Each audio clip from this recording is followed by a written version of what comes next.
Yeah? And the main point they love to use, which is totally incorrect, is let's say, yeah, the property is worth 250. Let's say the mortgage is 250, so you're borrowing 250. At the bottom of the mortgage illustration, there will be this crazy figure.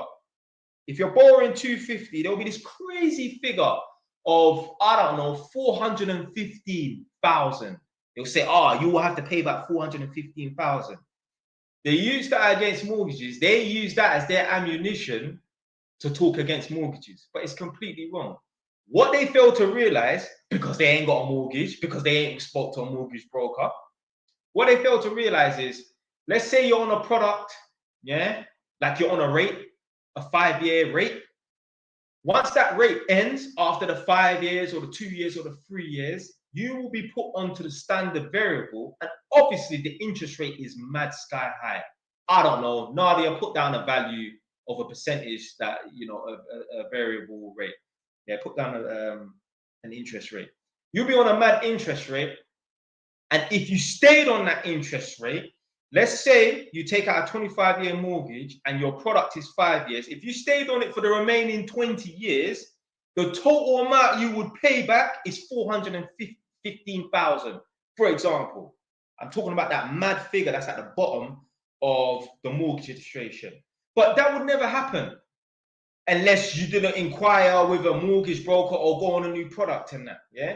So you would go on a standard variable rate if you didn't get a new product, but everyone does get a new product. Furthermore, your previous mortgage broker will phone you and say, your rate's coming up to an end, or it's coming to an end, or your mortgage provider will contact you, say your mortgage is coming up to an end, or your product's coming up to an end. You want to get a new product and that. So they cherry pick information, yeah? They don't see, they only talk about the negative things. It's hard to sell a property. You know, you're bound for 25 years. You got this mad figure that you're going to be paying back in interest, 415,000 in interest and that.